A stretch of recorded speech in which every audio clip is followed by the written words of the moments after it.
కల్పించుకోవడానికి ఆయా రాష్ట్రాలకు అధికారం ఉంది. ఆర్టికల్ 243 ప్రకారం రిజర్వేషన్ కల్పించేటువంటి అధికారం ఉన్నది అన్నది ఒకటి ప్రస్తావించారు. ఈ అంశాన్నే ఇప్పుడు నిన్న కోర్టులో కూడా ప్రస్తావించడం జరిగింది. ఆ రాష్ట్రాలకు అవకాశం ఉందని చెప్పేసి. బట్ దానికి నిబంధనలు అనేటివి ఉంటాయి కదా, ఆ నిబంధనలకు లోబడే ఈ చట్టం పనిచేస్తుందా? ఈ చట్ట ప్రకారం ఉందా?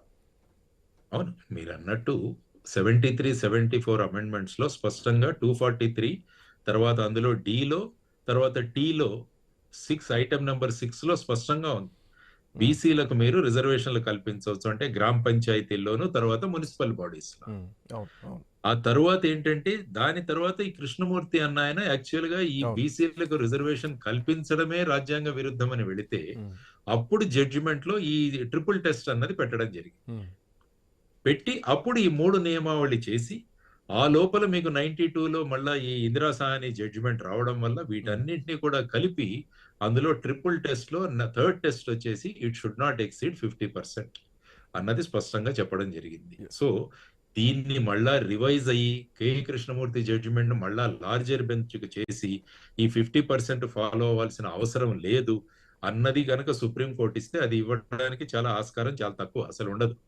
ఎందుకంటే already it is decided by constitution bench కాబట్టి.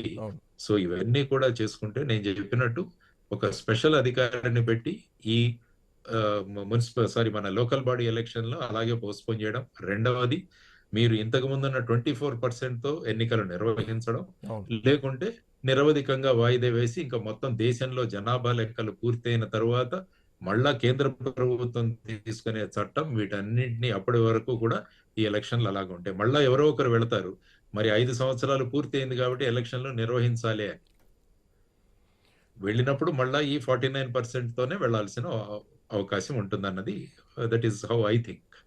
సార్ ఒక చిన్న బ్రేక్ తీసుకొని వస్తాను, ప్లీజ్ బీ హోల్డ్ ఆన్. ఒక చిన్న బ్రేక్ తీసుకుందాం, బ్రేక్ తర్వాత చర్చ విల్ బి కంటిన్యూడ్.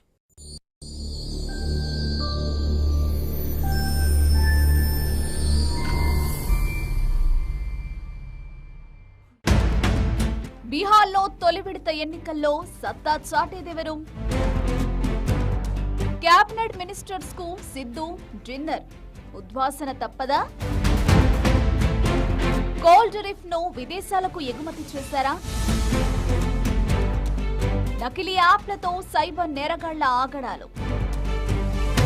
సమకాలీన వార్తలపై సమగ్ర విశ్లేషణ. ఐ ఫోకస్ ఈ రోజు రాత్రి 9:30 ఈ ఐ న్యూస్ లో.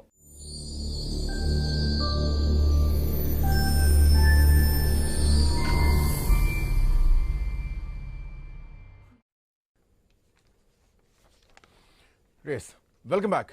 సో తెలంగాణలో రిజర్వేషన్లకు సంబంధించి 42% సాధ్యమయ్యే పనేనా?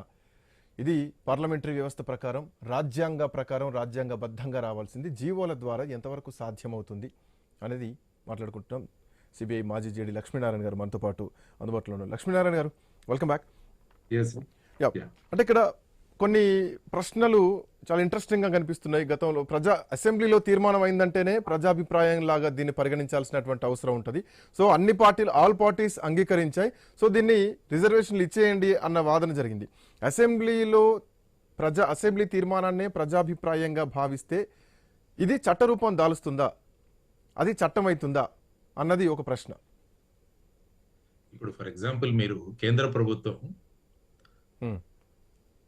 కొలీజియం సిస్టమ్ ని తీసేసి national judicial appointments commission committee ఒకటి ఏర్పాటు చేయాలని చెప్పి రాజ్యాంగబద్ధంగా ఐ థింక్ 103 అమెండ్మెంట్ అనుకుంటా దాన్ని తీసుకొచ్చారు. తీసుకొని వచ్చి ఆ అమెండ్మెంట్ కు సంబంధించిన చట్టం కూడా పాస్ అయింది. అంటే సుప్రీంకోర్టు కొలీజియం సిస్టమ్ ని తీసేసి ఇది చేయమని చట్టం అయితే చేశారు అక్కడ, కానీ ఫైనల్ గా సుప్రీంకోర్టుకు వెళ్ళిన తర్వాత ఆ చట్టాన్ని కొట్టేయడం జరిగింది. కొట్టివేసి మళ్ళా కొలీజియం సిస్టమే it is basic structure of the constitution కి, జ్యుడిషియల్ ఇండిపెండెన్స్ కి ఇది మధ్యలో వస్తుంది కాబట్టి దీన్ని కొట్టివేస్తున్నాం. ఎస్, మీరు అన్నట్టు లోక్సభలోనూ రాజ్యసభలోనూ రెండూ కలిపి చట్టమైంది. చట్టం బయట నోటిఫికేషన్ అయింది, గెజెట్ లో వచ్చింది, కానీ ఫైనల్ గా సుప్రీంకోర్టు కొట్టేసి. అల్టిమేట్ గా ఏంటంటే ప్రజాస్వామ్య ప్రభుత్వంలో what supreme court says is final.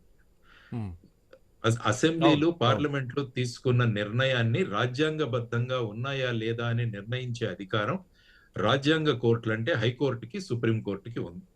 So మనం రాజ్యాంగబద్ధమైన వ్యవస్థలో ఉన్నప్పుడు మేము అసెంబ్లీలో చట్టం చేశాం కదా అని చెప్పేసి మీరు దాన్ని మీకు రాజ్యాంగం మీరు సుప్రీంకోర్టుకి రివ్యూ అధికారం లేదు అనడం అది మన బేసిక్ రాజ్యాంగం ఏదైతే ఉందో దానికి అగేన్స్ట్ గా అవుతుంది. సో దాన్ని మనం అండర్స్టాండ్ చేసుకోవాలి. ఎస్ ప్రజాభిప్రాయం బట్టో లేకుంటే మీ దగ్గర నంబర్స్ ఉన్నాయి కాబట్టి మీరు ఏ చట్టమైనా చేయొచ్చు.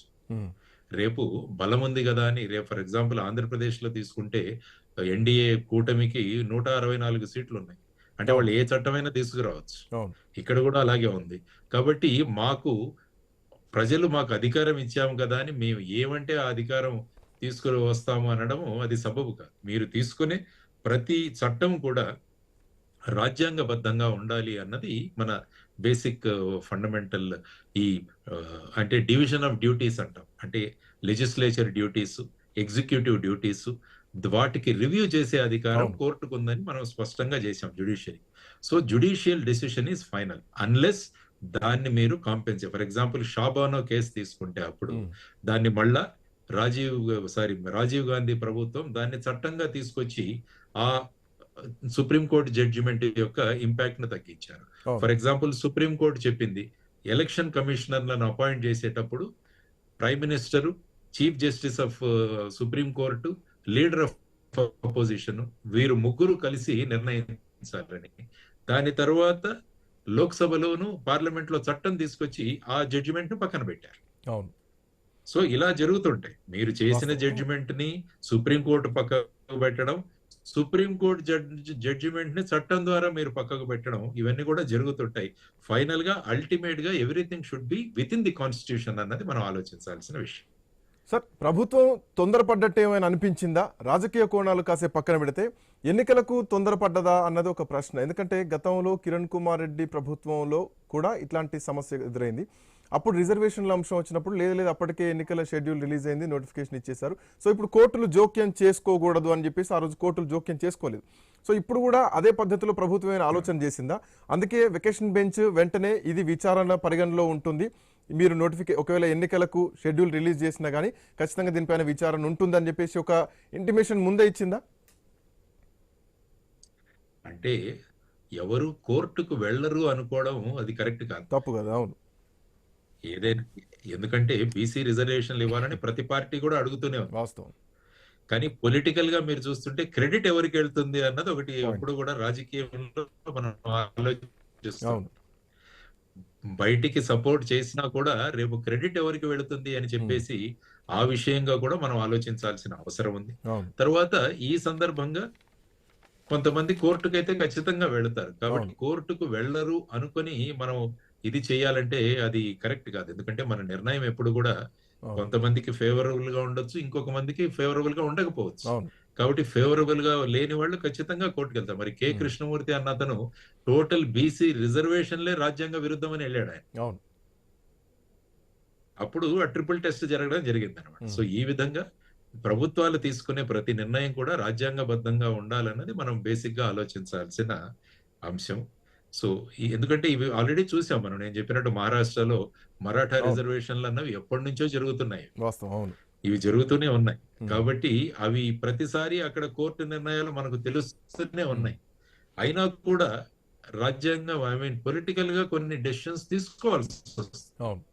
ఇన్ ది లాంగ్ రన్ వాళ్ళకి మనకు ఫేవరబుల్ గా కొన్ని సెక్షన్స్ ఆఫ్ సొసైటీని మన వెంట తీసుకురావడానికి ఇటువంటి నిర్ణయాలు తీసుకోవాల్సి ఉంటుంది. కానీ ఫైనల్ గా ఏమవుతుందంటే అవి ఇప్పుడు రాజ్యాంగ బద్ధంగా ఉన్నాయా లేదా అన్న దగ్గర ఈ నిర్ణయాలు ఆగిపోతుంటాయి. అవును సార్, తెలంగాణ విషయానికి వస్తే మేము హామీ ఇచ్చాం, 42% ఇస్తాం అన్నారు. ఆ హామీ ప్రకారం కులగణన సర్వే చేస్తామన్నారు, కోట్ల రూపాయలు ఖర్చు పెట్టారు, కులగణన సర్వే చేశారు. చేసిన తర్వాత దాన్ని అసెంబ్లీలో తీసుకొచ్చారు, బిల్లు రూపంలో తీసుకొచ్చి ఆ బిల్లును కూడా పాస్ చేశారు. ఆ బిల్లులో 2 రకాలు, విద్య, ఉద్యోగంతో పాటు స్థానిక సంస్థల ఎన్నికలకు సంబంధించి. సో దీనికి ఒక కమిషన్ కూడా వేశారు, భూసాని వెంకటేశ్వర్లు కమిషన్ వేశారు. ఆ కమిషన్ సిఫార్సుల మేరకే మేము ఎన్నికలకు పోతున్నాం అనుకుంటున్నాం అని చెప్పేసి ఒక ఎంపెరికల్ డాటాతో ఉన్నాం. గతంలో కొట్టివేయబడ్డటువంటి కేసులకు భిన్నంగా వీఆర్ విత్ ఎంపెరికల్ డాటా అన్నది ప్రభుత్వం చెప్తున్నటువంటి వాదన. సో ఇంత చేసిన చట్ట రూపంలో రావడానికి గల అడ్డంకి ఏమొచ్చింది ఒకటి. గవర్నర్ ఏమేమి అంటే ముందుగా కూడా ఒక జీవో ఇచ్చారు, మనం ఇదొకటి ప్రస్తావించాల్సినటువంటి అంశం. ఆ జీవో కేంద్ర న్యాయశాఖ పంపించారు. ఆ సలహాలు కూడా, కొన్ని సూచనలు సలహాలు కూడా 32 సంస్కరణలు చేయాలన్నారు. అవేంటనేది బయట పెట్టలేదు ప్రభుత్వం ఇప్పటివరకు. దానిపైన చర్చ కూడా జరగట్లేదు. ఎందుకు తొందరపడ్డది ఒకటి, అండ్ ప్రొసీజర్ ల్యాబ్స్ జరిగిందా, ఎక్కడ మిస్టేక్ జరిగింది, ప్రభుత్వం ఎంచుకున్న మార్గం ఒకటే, బట్ వెళ్ళాల్సినటువంటి రూట్లో జరిగినటువంటి మిస్టేక్స్ ఏంటి? ట్రిపుల్ టెస్ట్ లో 2 టెస్ట్లు వాళ్ళు పాస్ అయ్యారు, కానీ 3వ టెస్ట్ దగ్గర ఫెయిల్ అయ్యారు. 50% క్యాప్. 3వ టెస్ట్ అంటే 50%. అవును. అంటే మీరు కమిషన్ ఏర్పాటు చేశారు, తర్వాత రిజర్వేషన్లు నిర్ణయించారు, సర్వే చేశారు, కానీ అప్పుడు ఒక ట్రిపుల్ టెస్ట్ ఉందని, 3వ టెస్ట్ లో 3వ అంశం కూడా ఉందని తెలుసు కదా. మరి 50% కన్నా పెంచకూడదని తెలిసినా కూడా మనం ఆ విధంగా చేయడం అన్నది ఎక్కడో ఒక చోట కొద్దిగా తొందరపాటే అనిపిస్తుంది. కానీ పొలిటికల్ గా మేము రిజర్వేషన్లు కల్పించాలన్న వాళ్ళ ఒక పాజిటివ్ రెస్పాన్స్ ఏదైతే ఉందో, అది ఈ ట్రిపుల్ టెస్ట్ లో అది పాస్ అవ్వలేదు. కాబట్టి దాన్ని వేచి చూడాల్సిందే. దాంట్లో సుప్రీంకోర్టు కూడా పెద్ద దీంట్లో మేజర్ గా ఏమాత్రం ఊరట అన్నది దొక్కే అవకాశం లేదన్నది నా అభిప్రాయం. సో ఇప్పుడు పార్లమెంట్ స్థాయిలో వెళ్ళాలంటే ప్రభుత్వం ఉన్నటువంటి దారులు ఏంటి? సో ఇప్పుడు మీరు మాట్లాడుతున్నట్టు, మన చర్చలో వస్తున్నట్టు, ఎన్నికలు జరిగితే కనుక 2018 చట్ట సవరణ ప్రకారం జరగాలి, లేదంటే ఈ జరిగేటువంటి పరిస్థితులే నిరవధికంగా వాయిదా పడాల్సిందే అన్నది ఈరోజు మన చర్చలో వస్తున్నటువంటి అవుట్పుట్. బట్ ప్రభుత్వం చేయాల్సిన పని ఏంటి? పార్లమెంటరీ స్థాయిలో ఒత్తిడి తీసుకురావాలా, అక్కడ కొట్లాడాల్సినటువంటి అవసరం ఉంది, రాజ్యాంగ సవరణ జరగాలి మొట్టమొదటి. సో అట్లాంటి దిశగా అడుగులు పడాలన్నా ఇప్పుడు నెక్స్ట్ ప్రభుత్వం చేయాల్సిన పని అదేనా? రాజ్యాంగ సవరణ కూడా ఉన్న పళంగా చేయలేం. ఎందుకంటే దానికి మొత్తం బీసీ కులగణన జరగాలి మొత్తం దేశంలో. కులగణన జరిగి ఆ తర్వాత ఒక కమిషన్ ఏర్పడి, ఆ కమిషన్ కూడా ఏ విధమైన రికమెండేషన్లు చేస్తుంది, ఆ తర్వాత చట్టంలో మార్పు తీసుకురావడం, మళ్ళా చట్టంలో తీసుకొచ్చిన మార్పు మళ్ళా ఇందిరా సహాని జడ్జిమెంట్ క్లాష్, ఇవన్నీ కూడా మళ్ళా సుప్రీంకోర్టు వరకు జరుగుతాయి.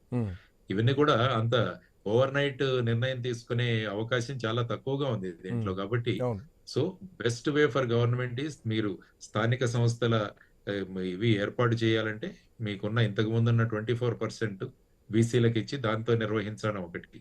కానీ ఆ కోటాతో నిర్ణయిస్తే ఇప్పుడు బీసీలందరూ కూడా వ్యతిరేకం అవుతారు. కాబట్టి అనవసరంగా ఇప్పుడు ఎలక్షన్లు పెట్టి పార్టీకి వ్యతిరేకంగా ఎందుకు ఒపీనియన్ తెచ్చుకోవాలన్నది కూడా పొలిటికల్ గా ఆలోచిస్తే మీకు ఒక ఇది తడుతుంది. కాబట్టి best thing is to postpone the election. మేమైతే మేము నిర్ణయం తీసుకున్నాం, కానీ కోర్టులో కాలేదు అని చెప్పి ప్రజలకు ఆ విధంగా ప్రభుత్వం చెప్పుకునే ఆస్కారం కూడా వాళ్ళకు ఉంటుంది.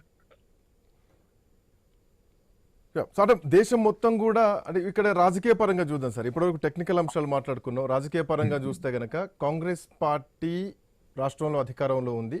జీవో నెంబర్ 9తో ఫెయిల్ అయిపోయింది. ఇక 42% రిజర్వేషన్ అనేది ఇక అందరి ద్రాక్ష తెలంగాణలో అర్థమవుతుంది. సో దీనికి ఒక భారతదేశం మొత్తం కూడా కులగణన జరగాలి. ఇప్పటికే బీజేపీ చెప్తుంది జనగణనతో పాటు కులగణన చేస్తామని చెప్పేసి. సో ఈ లెక్కన ఈ 42% రిజర్వేషన్ రావాలంటే ఆ కులగణన తర్వాత మళ్ళీ ఈ ప్రాసెస్ అంతా జరగాల్సిందే కదా. మళ్ళీ దీనికి ఒక కమిషన్ వేయడం, ఆ కమిషన్ తర్వాత ట్రిపుల్ టెస్ట్ పాస్ కావడం, ఇప్పుడు జరిగినటువంటి ఈ ట్రైలర్ ఎపిసోడ్ మొత్తం అసలైన క్లైమాక్స్ అప్పుడు జరుగుతుంది అనుకోవచ్చా? మీకు కులగణన తర్వాత జనగణన జరిగిన తర్వాత కూడా K Krishnamurthy versus union of India అలాగే ఉంటది. అందులో ఏమీ మార్పు రాదు. 50% అన్న దానిలో మార్పు వచ్చేంత వరకు మీరు మొత్తం దేశమంతా జనాభా లెక్కలు చేసి కులగణన చేసి, ఆ తరువాత కూడా మీరు ఇక్కడ లోకల్ గా కమిషన్ ఏర్పాటు చేసి వాళ్ళు రికమెండ్ చేసి ఫైనల్ గా 50% మించలేరు. అది it is already return. So ఈ 50% మించుతూ మీరు నేషనల్ లెవెల్లో ఏదైనా చేస్తే తప్ప, అది కూడా సుప్రీంకోర్టులో నిలబడితే తప్ప ఈ 50% అన్నదాన్ని ముందుకు తీసుకువెళ్ళలేము అన్నది. ఎందుకంటే వాళ్ళు ముఖ్యంగా చూపించాల్సింది ఏంటంటే సోషలీ అండ్ ఎడ్యుకేషనల్ బ్యాక్వర్డ్నెస్ ఒకటి చూపించాలి. ఆ తర్వాత వచ్చేసి అడిక్వేట్ రిప్రజెంటేషన్ లేదు అని చూపించాలి. ఎందుకు?